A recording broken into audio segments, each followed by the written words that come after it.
বিসমিল্লাহির রহমানির রহিম।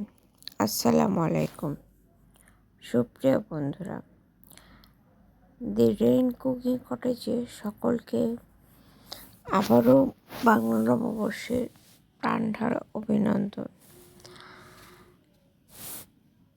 আশা করি সবাই ভালো আছেন। আমিও মোটামুটি ভালোই। আর সবচেয়ে বড় কথা, পয়লা বৈশাখ বেশ একটা ধকলের সাথেই কাটালাম। রোজা ছিলাম আসলে,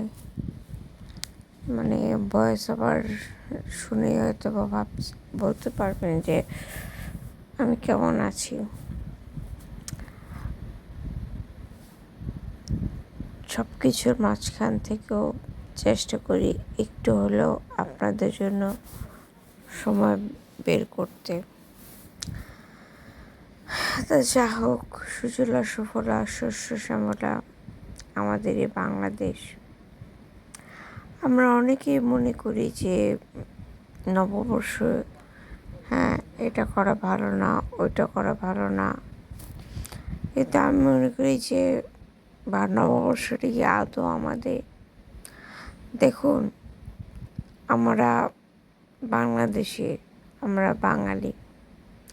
আর সবচেয়ে বড় কথা, আজকে পয়লা বৈশাখে আমাদের প্রধানমন্ত্রী জনাব তারেক রহমান একটি খুব সুন্দর ইউনিক একটা কথা বলেছে, যে আসলে নববর্ষটা কৃষকদের। এই কথা আমি এর আগে কারোর মুখে শুনিনি। তো যা হোক, সত্যি যে আমাদের কৃষকদের একটা হিসেব হয়। আমরা বাংলা ইংরেজি বা অন্য যে কোনো কালচার খুব মনে রাখি, একদম নির্ভুলভাবে। পাশ্চাত্য ওয়েস্টার্ন যে কালচারগুলো, সংস্কৃতি, সেগুলিকে আঁকড়ে ধরতে চাই। কিন্তু ওনার এই কথাটা, যদিও উনি কোন অ্যাঙ্গেল থেকে বলেছেন বা কথার ছলে বলেছেন হতেই পারে, কিন্তু কথাটা যে কতটা দামি সেটা আসলে ওনাকে আসলে ধন্যবাদ দিলে কম হবে। আসলে বাংলা নববর্ষটা আমাদের কৃষকদের। আর কৃষকদের সব কিছুর হিসাবটা আসলে বাংলা মাসগুলোকে ঘিরে। আমরা যদি একটু এই বাংলা বছরগুলোর ইতিহাসটাকে, গোড়ার ইতিহাসটা সম্পর্কে একটু জানি তো নাই, কিন্তু এই দিন যে আমাদের সাজগোজ করতে হবে সেটা কিন্তু ঠিকই জানি। বাংলা বছরে কয়টা মাসগুলোর নাম আমি মনে হয় সিরিয়াল মাফিক বলতে পারবো না, ঠিক আছে? কিন্তু 27 লাল পাড়, লাল লিপস্টিক, কে কাটছে বেশি সাজতে পারবো, কার গালে, আরেকটা কি বলবো, মেয়েরা দেখি সমানে আরেকটা ছেলে, যাই হোক, একটা অন্য পুরুষের হাতে বাংলা নববর্ষটা লিখে নেয়। এটা কিন্তু নববর্ষের মুখ্য তাৎপর্য না। বাংলা বছরগুলোকে কাউন্ট করা হয় কৃষির হিসেব রাখার জন্য। তো যা হোক, ওই যে বললাম যে প্রধানমন্ত্রীকে ধন্যবাদ দিলেও কম হবে। তারপরেও উনি বাংলার মানুষ, এটা অবলীলায় বলতেই পারি। তো আমরা যেন এই জিনিসগুলো মাথায় রাখি, যে নববর্ষটা আসলে বাংলার এবং বাংলাদেশের। আর এই দেশের নারীরা একটু কী বলবো, তারা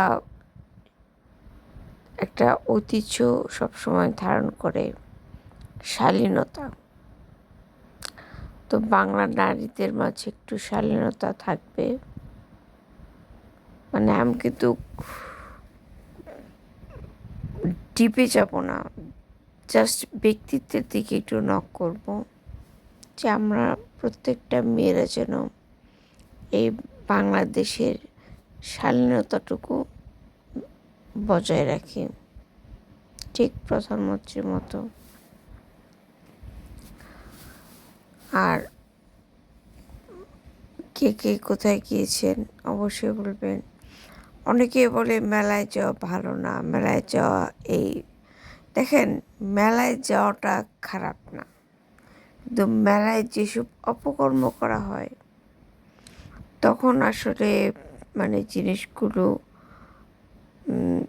প্রতিরোধ করার জন্য অনেক রুক্ষ এবং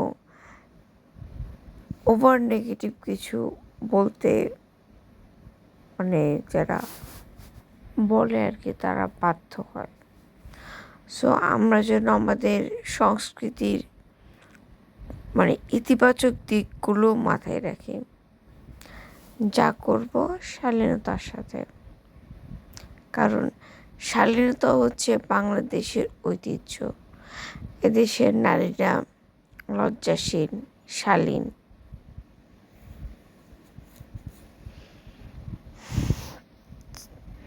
আর অবশ্যই মেলায় যাব। আর হচ্ছে পান্তা ইলিশ, কেন খাবো না পান্তা ইলিশ? ওই দিন পান্তা ইলিশ কি হারাম নাকি নাজায়েজ?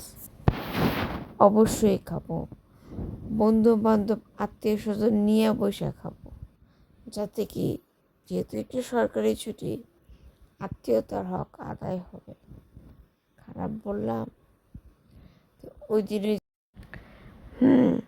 ওই বিএফ জিএফ হাতাহাতি ধরাধরি এগুলো যখন করা হয়, এটা আসলে দৃষ্টিকটু, এবং এইসব ঘটনাকে কেন্দ্র করে অনেক